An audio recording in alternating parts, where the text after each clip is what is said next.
petit peu éloigné, mais tu seras éloigné de lui, soit tu restes là et il te fait monter. Ça, tu fais pas comme tu le sens.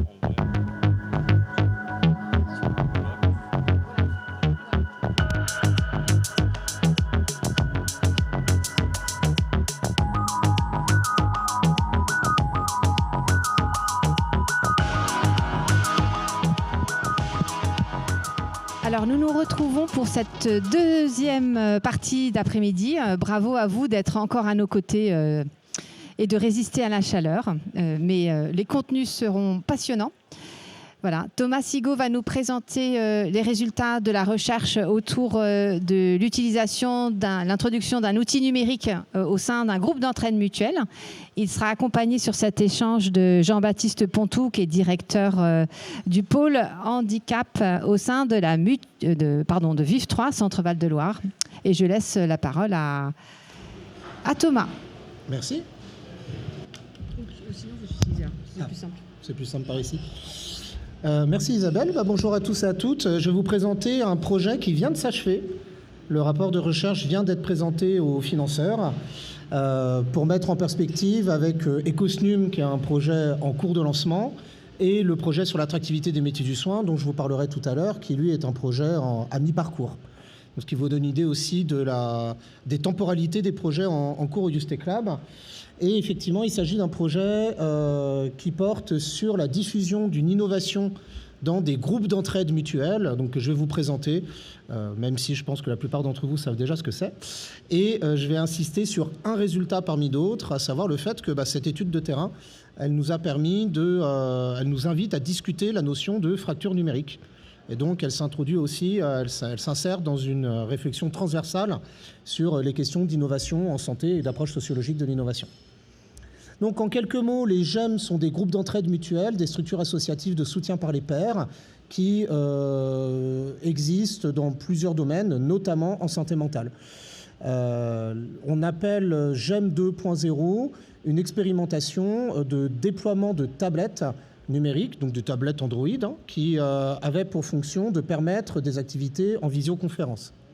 Ces tablettes, en termes de solutions techniques, ne sont pas isolées. Elles sont associées à des boîtiers 4G pour permettre d'accéder à Internet, et elles sont équipées d'un environnement applicatif extrêmement restreint, à savoir un accès très restreint à Chrome pour accéder uniquement aux boîtes mail Gmail, et un accès très restreint à Google Meet. On reviendra sur cette question probablement. Alors les GEM, le projet avait une dimension opérationnelle, puisque c'est un projet sur lequel nous, Ustec Lab, on a opéré la dimension recherche en sciences sociales, mais c'est aussi un projet qui est porté par Vive 3, Centre Val-de-Loire, et qui inclut aussi une dimension opérationnelle. Les enjeux opérationnels, c'est qu'on parle d'un GEM qui est installé dans un territoire peu dense, il est installé dans le 41, dont l'équipe professionnelle est fragilisée par des questions de turnover, de difficultés de recrutement, de manque de personnel et de moyens pour recruter du personnel, qu'on évoquera aussi probablement quand on parlera d'attractivité des métiers du soin. Et c'est aussi un équipement qui est très contraint, avec notamment des problèmes d'accès aux locaux, de relations avec les collectivités territoriales, etc. Donc il y a un enjeu opérationnel dans le fait de déployer ces tablettes pour permettre d'accéder à des usagers potentiels qui peuvent habiter loin des pôles urbains de la zone, ou qui peut permettre de pallier à des absences, ou qui peut permettre de compenser la fermeture d'un local, etc. Le projet, il a été financé spécifiquement par la FIRA, Fondation internationale de la recherche appliquée sur le handicap, mais il relève aussi d'une des actions transversales FEDER qui organisent et qui sont la colonne vertébrale du Ustec Lab. Alors d'habitude, j'ai besoin de prendre le temps de présenter l'Indre-et-Loire à mon auditoire, mais je pense qu'ici, ça devrait aller. Donc voici la carte des GEM, l'Indre-et-Loire, pardon, le Loir-et-Cher, excusez-moi. Voici la carte des groupes d'entraide mutuelle en région Centre-Val-de-Loire. Et le GEM sur lequel le projet a porté est le GEM Amila, c'est un jeu de mots, une euphonie sur un ami est là, qui est identifié sur la carte donc dans le 41 avec un local à Blois, et une structure GEM Sud qui est partagée, pour faire très simple, entre Romorantin et Montrichard. Donc on parle quand même, Blois, certes, c'est à la préfecture du département, mais Montrichard, c'est une petite ville, à peu près 5000 habitants. Donc on est dans des territoires peu denses. Vous remarquerez qu'il y a un GEM 37 dont les locaux sont juste en face de MAM, donc c'est intéressant aussi de voir la présence de ces équipements qui maillent bien le territoire. Je vous ai donné un petit exemple de ce qui se fait au GEM. Voici le planning de janvier 2026. Alors vous voyez que la mention GEM 2.0 apparaît, donc on reviendra dessus. Hein. Vous voyez le type d'activité. L'objectif, c'est vraiment d'accompagner à l'autonomie des personnes qui vivent avec des troubles psychiques stabilisés. C'est-à-dire, il n'y a aucun encadrement médical dans un GEM, hein, bien sûr. On est dans une structure d'animation. Et vous avez une animatrice par structure, par pôle. L'idée, c'est quand même, par exemple, d'avoir des usagers qui soient capables d'ouvrir en autonomie le local, qui participent au choix des activités, qui puissent contribuer à l'installation des activités. Donc vous allez avoir des sorties culturelles, des jeux de société, des quiz, des soirées cinéma, des ateliers cuisine, des ateliers chorales. Bref, tout ce qui contribue aussi à accompagner vers l'intégration à une vie sociale pleine et entière. Alors, la question du travail social, de la santé mentale et du numérique, ça fait l'objet d'une littérature scientifique assez abondante depuis la période du Covid.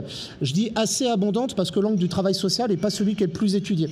Quand on parle de santé mentale, on va souvent trouver des articles qui tournent autour plutôt de la psychiatrie, hein.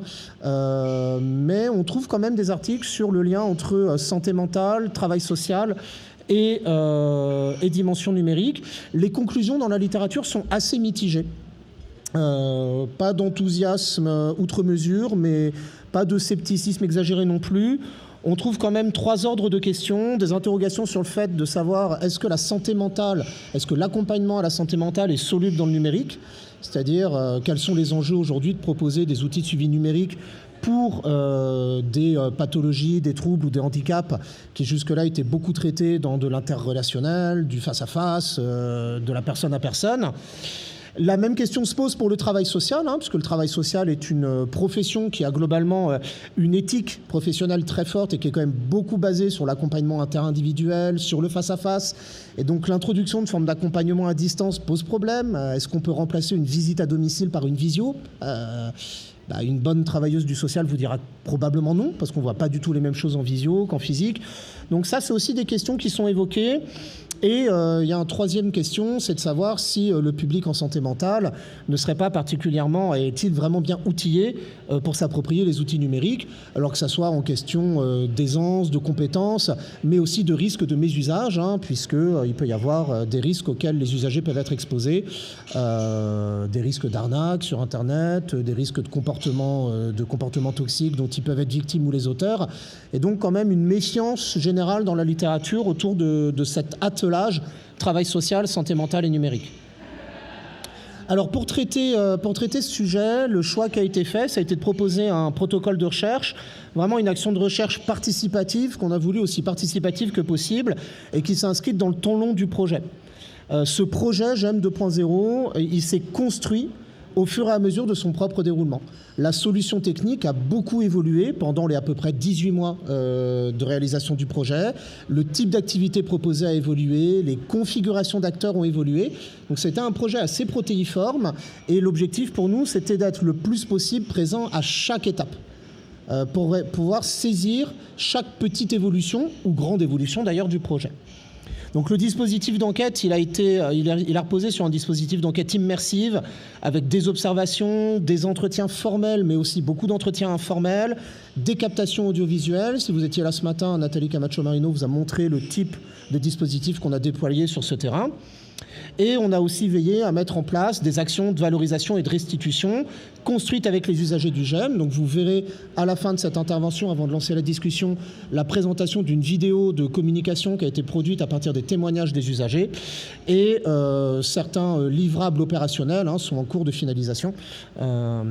Notamment un guide d'usage de la tablette co-construit à partir des expériences des usagers.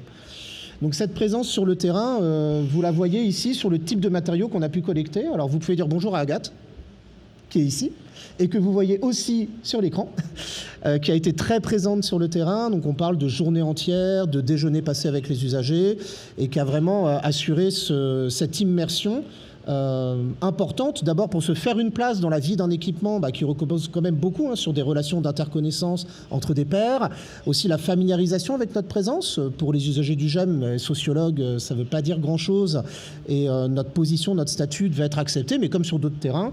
Et donc on a autant assisté à des... ah oui, j'ai un petit problème d'anonymisation, là, c'est pas très grave, il y a une barrière qui a bougé. On a autant assisté à des activités en ligne qu'à des activités sur place sous format plutôt hybride, pour aussi observer avec des captations des pratiques, les gestes et les usages. Voilà, et donc Nathalie, vous avez présenté le dispositif de simulation qu'on utilise ici au YouStech Lab, qu'on a utilisé pour mettre en scène une situation, donc 2 animatrices qui utilisaient les tablettes, une initiée, une novice, et les usagers qui pouvaient commenter en direct les inévitables heures et échecs de l'animatrice qui n'a pas réussi à lancer une activité, ce qui a permis aux usagers de commenter avec un mélange d'amusement et de bienveillance, des éléments sur lesquels je reviendrai après. Globalement, s'il y a 3 grands résultats à tirer de ce projet, c'est de nous inviter à dépasser les catégories usuelles d'appréhension de la diffusion des outils numériques dans le travail social, en santé mentale ou dans le milieu du soin de manière générale. Tout d'abord, je ne reviendrai pas là-dessus, je ne peux pas développer, mais un premier résultat, c'est que l'opposition réelle-virtuelle n'a absolument aucun sens sur ce terrain dans le cadre de cette expérimentation, et que vous pouvez parfois avoir un mur de vignettes en visio qui correspondent en fait à des situations de coprésence, de distance extrêmement complexes, extrêmement variables d'une activité à l'autre. Donc la simple opposition réelle-virtuelle, elle ne marche pas, elle ne correspond pas à ce qui s'est fait. Une autre opposition qui ne marche pas, c'est l'opposition... Pardon, là je sais plutôt parler de présentiel-distanciel, mais réel-virtuel ne fonctionne pas très bien non plus. Quand vous faites tous ensemble une activité smoothie, vous avez bien des fraises et des bananes à 3 endroits différents. Et l'activité smoothie, elle ne consiste pas à réaliser un smoothie virtuel sur une application Fais ton smoothie. Il s'agit bien de faire circuler des ingrédients, des ustensiles, des supports de jeu, des pièces de jeu de société, des cahiers de paroles pour les chansons. Et en fait, aucune activité n'est tout à fait virtuelle. Ça n'existe pas. Toute activité est dans une forme d'hybridation et de dosage qui sont très contingents. Et donc le 3e point que je voulais développer avec vous, c'est que la lecture par le bas de cette expérimentation nous invite à prendre beaucoup de prudence, à prendre avec beaucoup de prudence la notion de fracture numérique. Alors la notion de fracture numérique, comme la notion de santé numérique qu'on a évoquée ce matin, comme la notion de crise d'attractivité qu'on évoquera tout à l'heure, est une catégorie imparfaite qui outille l'action publique. Et derrière l'idée de fracture numérique, on peut effectivement accéder à des enjeux de politique publique qui sont importants. Qu'on pense par exemple à l'électronisme, qui toucherait, d'après les estimations de l'INSEE, à peu près 15% des Français aujourd'hui.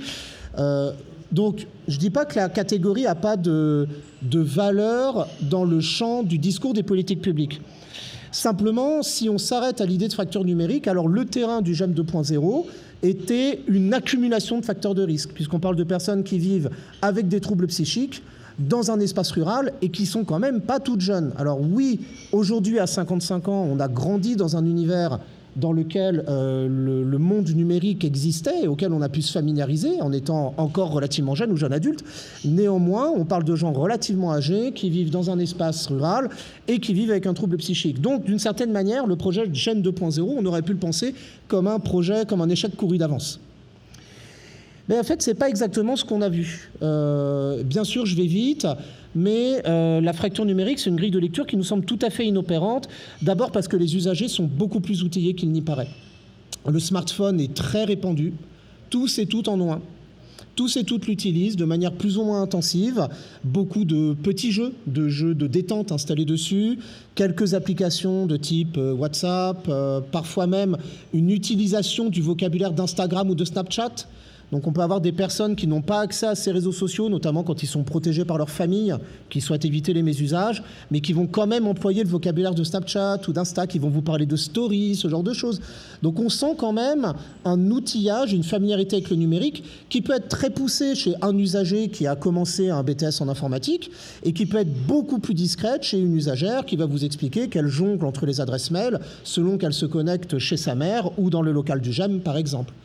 On va avoir un vocabulaire du numérique qui est toujours présent. Par exemple, d'un usager qui veut absolument brancher le boîtier Wi-Fi et qui, par cela, par ce vocabulaire, nous montre qu'il a en fait le vocabulaire de l'ordinateur fixe qui est présent chez lui, sur lequel on branche les câbles pour accéder à Internet.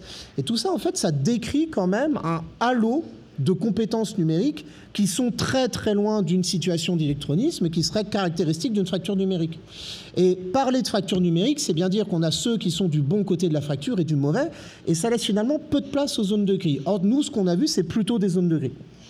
Bon, le deuxième élément qui est intéressant, quand on parle de fracture numérique, on arrive vite dans des dimensions très verticales. C'est-à-dire les usagers, les usagères ne savent pas, et les animateurs, les animatrices, les professionnels savent. Ça n'est pas du tout ce qu'on a vu sur le terrain du GEM. Les animatrices ont leur propre jeu de compétences numériques. Il est aussi limité. Elles en ont tout à fait conscience et sont tout à fait capables même de prendre ça avec humour. Elles ont elles-mêmes une aisance relative vis-à-vis du déclenchement des visios, de l'utilisation de l'univers applicatif Google. Et le projet s'est construit aussi autour des incompétences des professionnels. Donc là encore, cette grille de fracture numérique, elle fonctionne assez mal.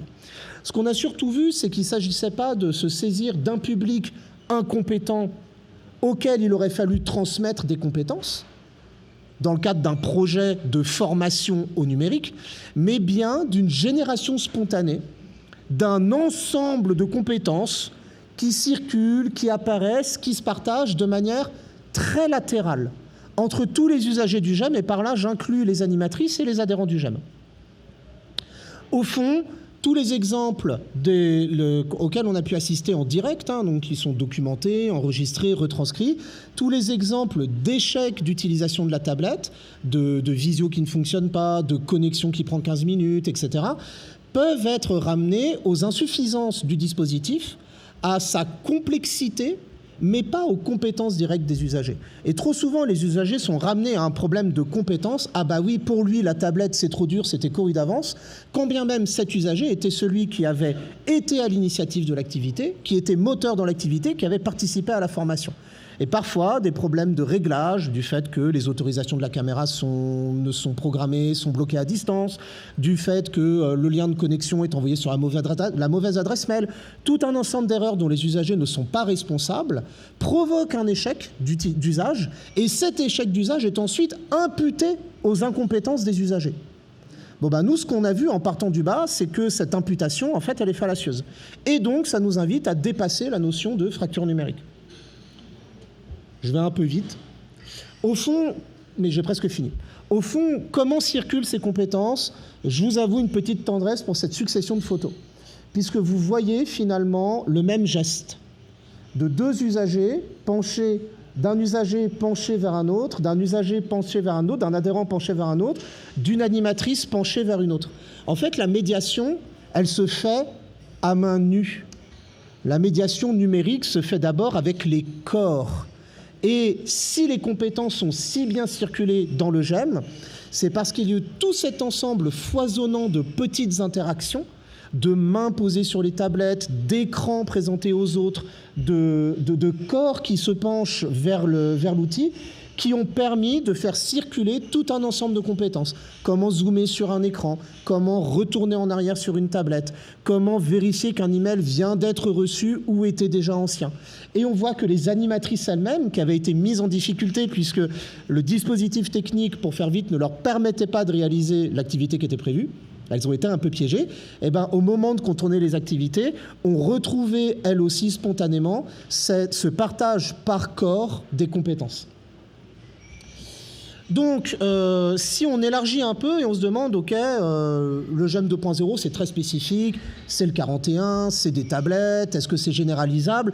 Je pense qu'il faut effectivement quand même réfléchir aux possibilités de généralisation.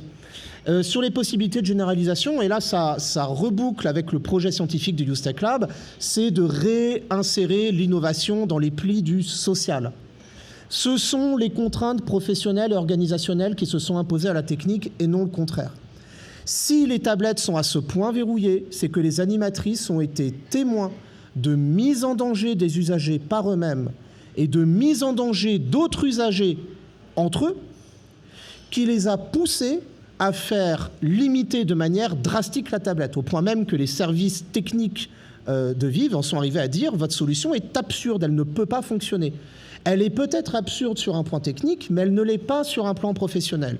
Et l'archéologie du dispositif permet de comprendre comment le collectif en est arrivé à une formulation techniquement absurde, mais socialement logique de l'objet. Et donc, un projet d'innovation, ça n'est en aucun cas l'application linéaire d'un choix technique fait en amont, décidé de manière technicienne et qui serait imposé à des collectifs ici d'usagers. Au contraire, il faut bien, et là c'est le vocabulaire de l'anthropologie surtout, et un peu de la sociologie aussi, il faut bien penser que toute innovation s'inscrit dans un dispositif socio-technique qui est rempli d'usages, de normes, de croyances, d'objectifs, de contraintes qui vont modeler l'appareil. Au fond, quel que soit le projet d'innovation auquel vous êtes confronté, qu'il s'agisse sur le plan technologique d'une simple tablette, il n'y a rien de foufou dans une tablette avec Google Meet, ou qu'il s'agisse sur le plan technologique d'un dispositif extrêmement innovant, augmenté d'IA, allez, je vous le propose, qu'on appliquerait dans les domaines les plus pointus de la chirurgie, dans tous les cas, il faut prendre en compte le fait que l'innovation s'inscrit dans des dispositifs sociotechniques comme un petit vivarium d'acteurs, humains et non humains, des objets, des appareils, des pratiques, des acteurs, et que c'est cet environnement qui va modifier l'innovation, tout comme l'arrivée de l'innovation va modifier cet environnement. C'est ma dernière slide. On en arrive donc à se poser la question de la possibilité d'un assemblage entre travail social, santé mentale et numérique. Dépasser soit l'injonction technophile un peu niaise en disant « Ah bah le numérique c'est super, ça va révolutionner la santé mentale » et sortir aussi d'un pessimisme de bon ton qui viendrait à dire que jamais le travail social ou la santé mentale n'acceptera le numérique. Il faut essayer de trouver une position un peu en même temps, si je peux me permettre, ça serait bientôt plus de saison. Et peut-être en prenant en acte du fait que le projet il s'est construit et co-construit dans une temporalité plastique. Les errances du projet, les allers-retours, les hésitations, les échecs font partie du projet et ont été le support de véritables activités dans lesquelles le collectif qu'est le GEM a vécu, appris et partagé. Au fond, c'est plus le GEM qui a transformé les tablettes que le contraire. Et moi, je ne crois pas à la dissolution d'une structure de travail social dans l'innovation, je crois plutôt au contraire. Les approches par le bas donnent à voir des pratiques et des comportements qui n'entrent pas dans la grille de lecture de la fracture numérique. Laissons-la aux politiques publiques, mais ne l'utilisons pas sur le terrain. Et finalement, n'oublions pas que l'ambition finale et l'ouverture apportée par ce genre de projet, c'est de sortir des approches techniciennes de l'innovation d'une part, et surtout de sortir des approches qui ramènent l'innovation aux individus, aux récepteurs, à leurs compétences, à leur disposition, à leur appétence pour l'innovation. D'une manière générale, et je pense que tous les projets du Youth Tech Lab arrivent à ce résultat, ce n'est pas une bonne façon d'accompagner des projets d'innovation en santé. Je vous remercie pour votre attention et je vous propose de découvrir la petite vidéo qui a été préparée par Kevin et les équipes du Youth Tech Lab. Merci.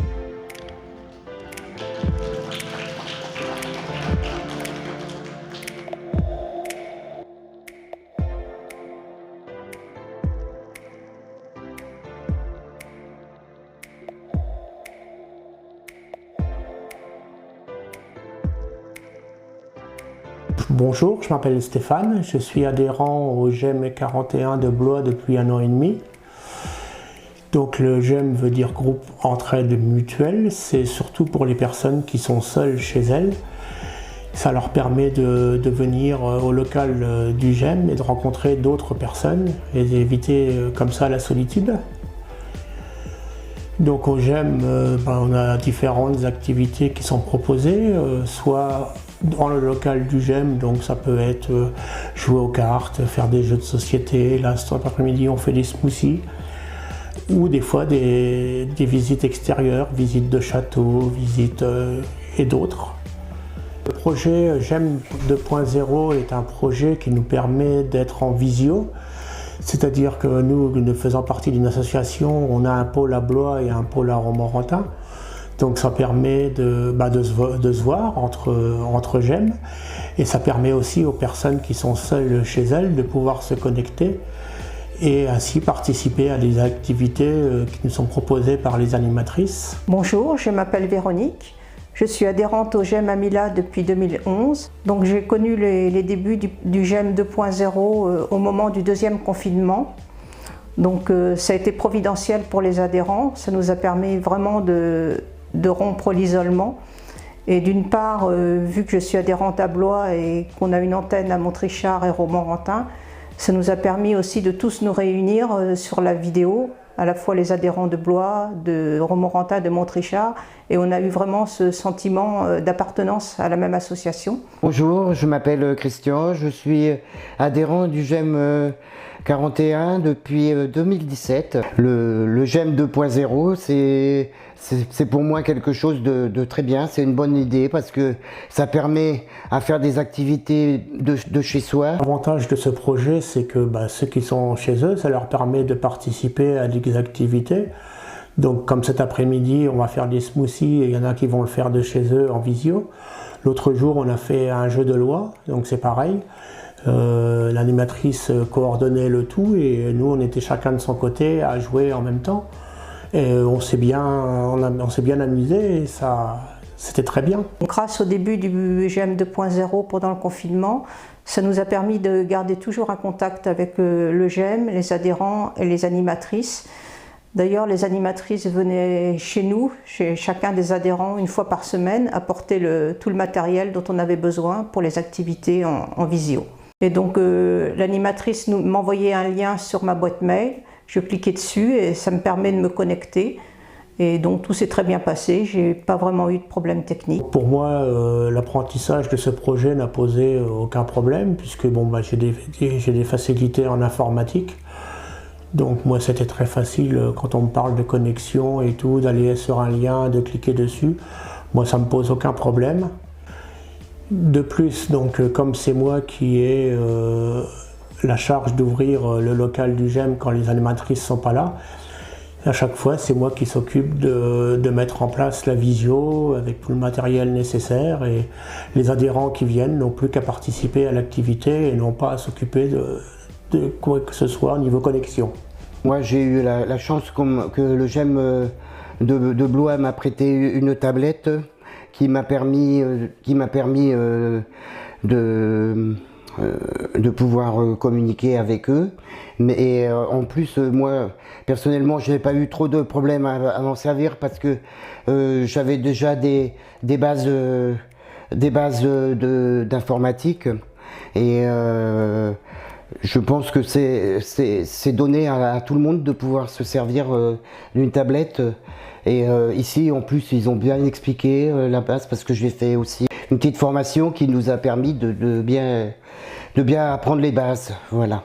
Donc le fait de faire le GEM 2.0 en présentiel, moi je préfère parce que j'ai besoin aussi, en plus de la visio, j'ai besoin d'avoir un contact humain. Donc le fait de venir ici, ça me permet de voir quand même les adhérents. Pour ma part, quand c'est possible, je préfère être en présentiel pour avoir le contact humain avec les animatrices et les adhérents. Mais c'est vrai que la visio, c'est une bonne alternative. J'aime beaucoup être en présentiel, moi personnellement, parce que en fait, on peut communiquer avec ses copains, boire un café ensemble, même déjeuner, puis discuter avec les animateurs, qu'on peut peut-être moins faire avec 2.0. Et par contre, je n'exclus pas la possibilité de me servir de 2.0 quand je ne peux pas me déplacer, comme j'habite déjà assez loin des fois, ou des petits ou une fatigue, qu'il vaut mieux que je reste chez moi. Donc dans ce cas-là, on peut continuer quand même à voir les copains, mais par biais de la tablette. Donc l'activité principale que j'ai bien aimée, qu'on a fait en visio, on a fait le jeu de loi. Donc chaque adhérent en visio avait son plateau de jeu de loi avec lui. Il avançait son propre dé en jouant. Et donc Thalie, l'animatrice, avait le même plateau que nous, avec tous les pions. On était 7 participants. Elle avait tous les pions qu'elle avançait elle-même et elle nous tenait au courant d'où on en était. En plus, avec des règles adaptées par elle. On s'est beaucoup amusé. Moi, j'ai bien aimé. Et à refaire.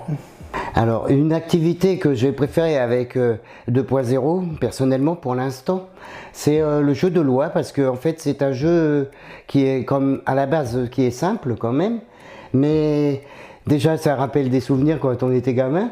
Et en plus, c'est un jeu, en plus les animatrices l'avaient un peu changé, c'est-à-dire qu'on devait faire des gages, par exemple si on tombait sur une case, ou des exemples comme ça, ou alors reculer de 2 cases. Donc du coup, on se retrouvait facilement premier, et d'un seul coup dernier sur le groupe.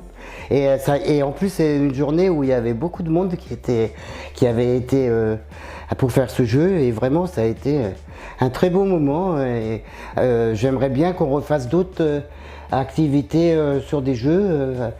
Je pense que ça pourrait être sympa.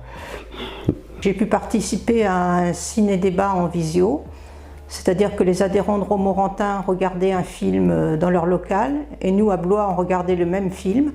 Et ensuite on s'est connecté en visio et on a pu parler du film, échanger, et c'était très convivial et j'ai beaucoup apprécié.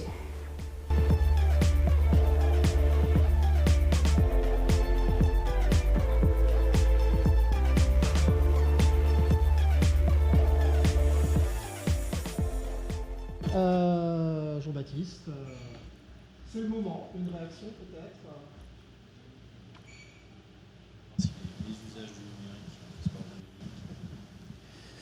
Est-ce que ça fonctionne? Oui, vous m'entendez, magnifique. Jean-Baptiste Montou, moi je suis directeur donc, du pôle handicap psychique, qui est un organisme qui est en appui en fait, des GEM à la fois sur le 37 et sur le 41. Déjà vous remercier le Youth Tech Lab pour l'appui et pour les 18 mois de présence, j'allais dire quotidienne, c'est pas le cas, mais en tout cas très régulière auprès des adhérents. Je regarde Agathe, mais voilà, ils vous ont bien identifié, il y a vraiment un vrai plaisir à travailler mutuellement. Au-delà de l'aspect plaisant de ce travail collectif, moi ce que j'en retire, et peut-être que ça, soit j'ai pas été très attentif, soit en tout cas c'est un enseignement qui est peut-être plus personnel, mais c'est vraiment la valorisation en fait que ça a pu apporter auprès des adhérents, et notamment de Stéphane et également de Michel, qui sont 2 adhérents, l'un sur Romorantin, l'autre sur Blois, qui se sont vraiment emparés en fait du dispositif, hein, plus que de l'outil de la tablette qui reste qu'un outil au final, hein, qui est pas qui est jamais qu'un moyen de partager ensemble, et qui aujourd'hui, pour Stéphane, s'est présenté à la présidence du GEM et a été coopté en tant que président du GEM. Et il me semble que clairement la valorisation et l'épanouissement qu'il a pu trouver justement à travers le projet GEM 2.0 et sa capacité à en fait prendre soin de l'autre pour lui permettre d'accéder à cet outil, lui a permis en fait de se positionner sur ce poste-là. Je ne suis pas convaincu qu'il aurait fait cette démarche-là dans un autre contexte. Donc c'est vraiment aussi saluer ces effets qui sont certainement, qui sont, comment dire, annexes au projet, qui sont pas certainement pas l'idée première du projet, mais qui ont vraiment, qui sont à mon sens en tout cas certainement l'enseignement le plus riche ou le plus notable, en tout cas à mon sens, de ce projet.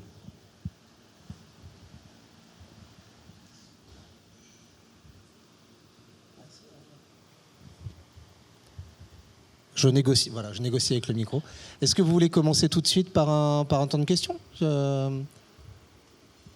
si vous souhaitez rebondir sur le projet?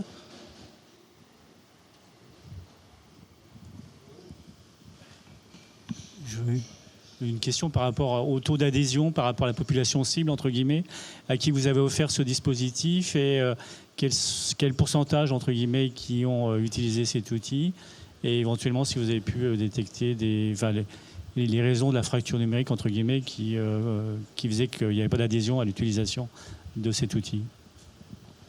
Là-dessus, alors peut-être que Thomas a des chiffres précis là-dessus, mais au-delà des chiffres, peut-être vous dire quelque chose de la manière en fait dont ça s'est produit. Il ne s'agissait pas en fait de remettre une tablette à chaque adhérent du GEM et qu'il se connecte depuis chez lui. Ça a pu être envisagé un temps, mais c'est pas vraiment comme ça que les adhérents se seront emparés de l'outil et du dispositif. Au final, ils ont préféré se regrouper la plupart du temps dans le local pour se connecter en collectif avec un autre collectif qui eux-mêmes mettaient en place le même dispositif, c'est-à-dire, et Stéphane l'a évoqué dans la petite vidéo, quelqu'un qui connecte en quelque sorte un petit collectif à un autre collectif.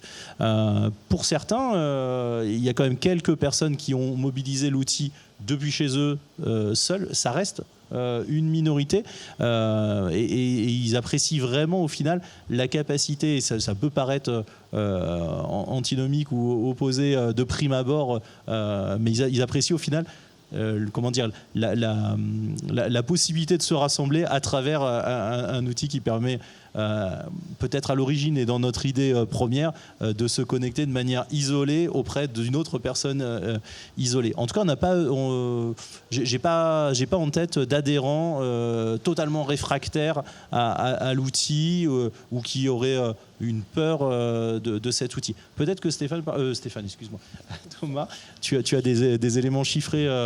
Oui, en fait, le projet a été à l'origine conçu, alors je vais essayer de ne pas me tromper, mais dans une approche un peu centripète, c'est-à-dire les tablettes vont permettre d'attraper des gens qui sont un peu loin, qui habitent trop loin de Montrichard ou de Blois, et qui vont découvrir le GEM un peu à distance, et pour les ramener vers le local. En fait, c'est le contraire qui s'est passé. Et donc un moyen de répondre à votre question, c'est que finalement, dans une approche plutôt centrifuge, les animatrices ont identifié une demi-douzaine d'adhérents qui se sont dit bien intégrés, soit ouvertement compétents ou se présentant ouvertement compétents ou en tout cas pas réfractaires à ces outils-là, qui ont servi de noyau dur. Ensuite, quand des activités avaient lieu dans les locaux, ceux qui venaient un petit peu en curieux ont pu se faire agglomérer. Mais on a donc ce qui a fait une sorte de deuxième cercle. Et on a quand même croisé des gens qui avaient vraiment un rapport en biais, donc qui disaient éviter les activités 2.0 ou dire moi je veux bien mais si ça me permet de rester chez moi, ou qui les évitaient et qui disent si j'avais su je ne serais pas venu. On en a croisé peut-être 2 ou 3, ça restait assez marginal et l'enjeu n'était pas tellement du refus de la tablette qu'une envie de négocier les usages de les tablettes, vraiment sur le mode le distanciel oui mais pourquoi venir au local si je fais du distanciel. Voilà. J'avais des questions sur le côté très co-construit, entre le montage du projet et ce qui s'est réellement passé. Parce que quand on monte un projet, il faut tout anticiper, il faut faire un Gantt, savoir combien ça va coûter, combien de mois. Et là, vu que c'est très social, très évolutif, très co-construit, forcément, il y a un décalage entre ce qu'on imaginait et ce qui s'est passé, dans n'importe quel projet, mais encore plus là-dessus. Et puis, j'avais une question sur la diffusion, parce que le fait de se questionner sur les usages, peut-être que ça facilite la diffusion à d'autres GEM, ou alors pas du tout, finalement, les enseignements tirés, ça permet facilement de généraliser sur d'autres groupes. Alors, sur l'aspect montage, voilà, faut nourrir la bête bureaucratique, il faut faire des beaux schémas, et après, il y a la réalité, donc il y a la réalité du fait que, j'essaie de voir si Isabelle me regarde, elle n'est pas là, que les chercheurs sont toujours en retard, d'une chose, et en même temps quand on a des matériaux intéressants on veut les traire jusqu'au bout, donc on prend du retard parce que ça serait trop bête de rédiger en un mois quand c'est le money time et que tout arrive à tomber. On a négocié clairement avec la FIRA une extension du projet, par contre pas une extension des finances.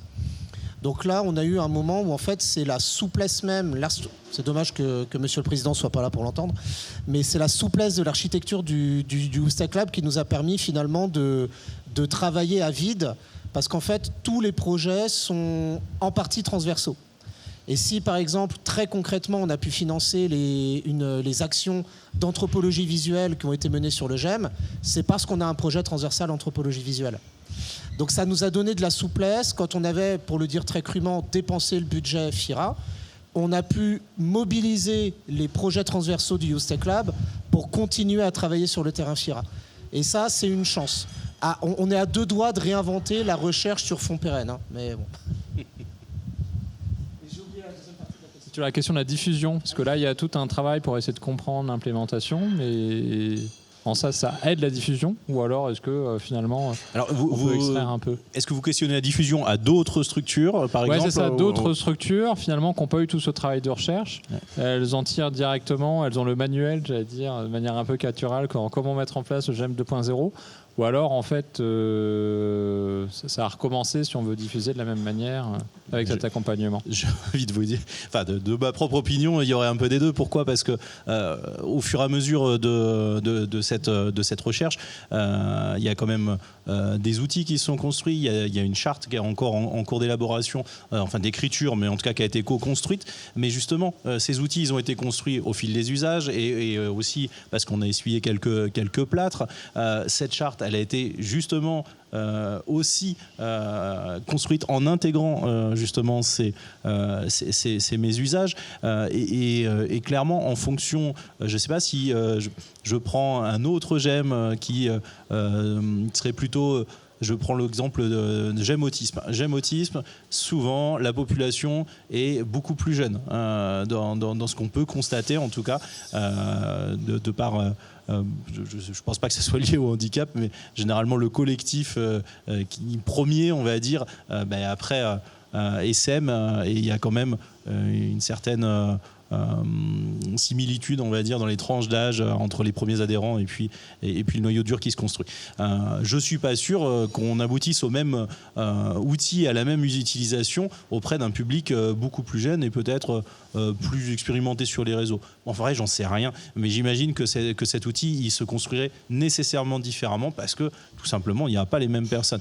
Donc nous, on n'a pas la vocation à forcément produire demain un outil qui serait transposable partout. Par contre, à porter la bonne parole sur le fait qu'il n'y a vraiment pas d'opposition entre la question du numérique et la question des GEM ou du travail social de manière plus générale, évidemment. Et puis, on a la volonté, nous aussi, de promouvoir et de pouvoir continuer la dynamique. C'est-à-dire que la dynamique se poursuit. C'est pas parce que le travail de recherche c'est terminé que les sessions 2.0 n'existent plus. Aujourd'hui, on voit qu'elle est en fait très portée par les adhérents. Concrètement, j'ai cité 2 adhérents principaux et c'est les 2 principaux moteurs, on va dire, de ces temps. C'est eux qui calent les temps. Des fois, ils demandent un appui aux animatrices, mais très souvent, ils le font aussi par eux-mêmes sur des temps où les animateurs ne sont pas forcément ni présents ni connectés. Et donc, cette dynamique-là, elle est toujours réelle. Par contre, elle a besoin d'être soutenue demain, puisqu'on sait que nous, avec le public qui est le nôtre, il y a parfois des difficultés à être présent dans la continuité, à être présent là où on vous attend, à être présent de manière pérenne. Donc on aimerait pouvoir développer le dispositif à la fois avec l'appui d'un professionnel nouveau pour justement continuer à former les adhérents, à rassurer, à pouvoir entretenir la dynamique et puis pourquoi pas à pouvoir aussi faire du lien avec soit d'autres GEM, soit d'autres structures, qu'elles soient médico-sociales, associatives, on s'en fiche un peu, mais pouvoir continuer en fait cet autre enseignement et pouvoir en tout cas développer cet autre enseignement qu'on a perçu, qui est celui du renforcement du sentiment d'appartenance qu'il y a eu entre d'un côté Blois, de l'autre côté Romorantin. Il pouvait y avoir des fois des tensions, des dissensions, des jalousies entre les deux sites. On a vraiment eu un sentiment d'appartenance à l'association et demain on se dit que en vrai c'est certainement possible avec d'autres organismes par ce biais-là dans un premier temps pour aller bien sûr se rencontrer physiquement demain, quoi. Je vais peut-être un petit peu sortir de mon rôle, mais en essayant de rester dans ma posture. C'est pas à moi d'évaluer si un projet a vocation à essaimer ou à être poursuivi. Mais quand on est dans une approche sociotechnique comme ça, au fond, ce qui a été inventé avec ces tablettes, ces applis, ces usages, c'est finalement très contingent. Et ce qu'on voit plutôt, on entend parler d'un GEM qui développerait sa propre application, ou d'un GEM qui utiliserait directement Facebook Messenger. Je crois que c'est plutôt la réflexion sur ce que c'est qu'un projet d'innovation, sur son déroulement, et au fond, il est neutre à la technologie, je pense. Donc, c'est pas la technologie qui a vocation à être essaimée, c'est plutôt le process. En tout cas, dans les concepts, moi, ça me parle beaucoup parce que l'isolement social, c'est un gros problème chez les jeunes. Mais si on supprime Snapchat, Instagram, on aggrave le problème, quoi. Donc, en fait, c'est des problèmes compliqués et c'est vite hybride comme question. Oui, si je peux rebondir là-dessus, en effet, nous on accompagne de manière générale sur le pôle handicap psychique, en effet, beaucoup de jeunes très isolés et parfois qui passent beaucoup de temps sur leur PC ou autre. Mais pour autant, la problématique n'est pas le PC, n'est pas l'outil numérique, c'est pas cet outil qui a créé l'isolement. Hein. C'est plutôt pour eux une manière de compenser ça, et c'est une autre forme d'addiction pour le coup qui est peut-être moins nocive que certaines autres.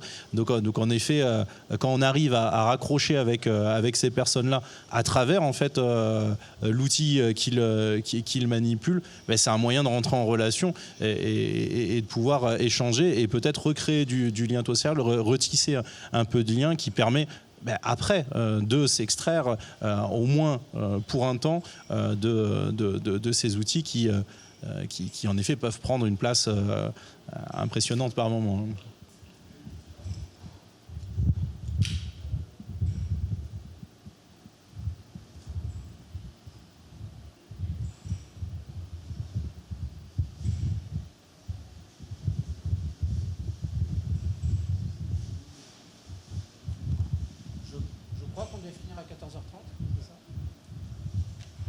On a toujours le temps pour des questions si vous le souhaitez.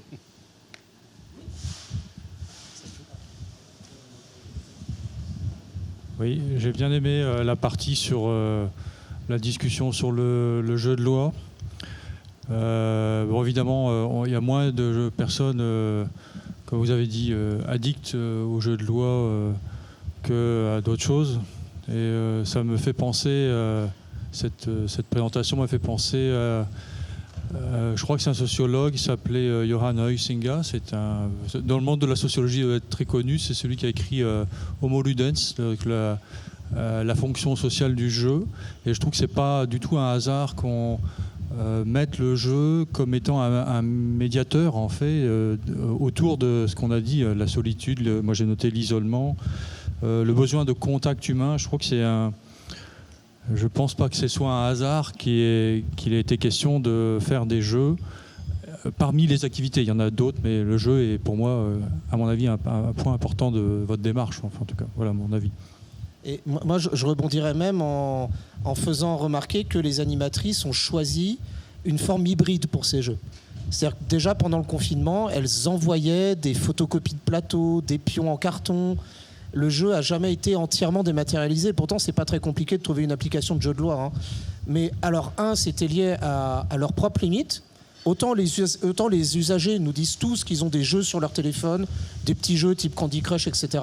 Autant les animatrices, pas trop.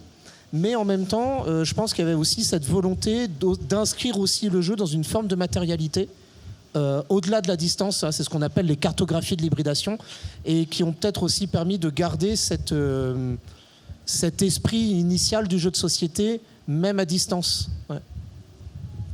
Oui, si je peux rebondir, en effet, les animatrices, pour le coup, étaient assez dubitatives, même avant le confinement, sur la possibilité d'intégrer l'outil numérique dans l'accompagnement du GEM. Donc quand ils sont passés en distanciel pendant le confinement, ils avaient aussi cette volonté clairement d'aller à la rencontre, mine de rien, des adhérents, et par cet intermédiaire-là, c'est ce qu'ils ont fait, mais le jeu en effet un super médium, hein, c'est évident. Merci à tous et à toutes. Merci cher Jean-Baptiste. Je vous propose une petite pause.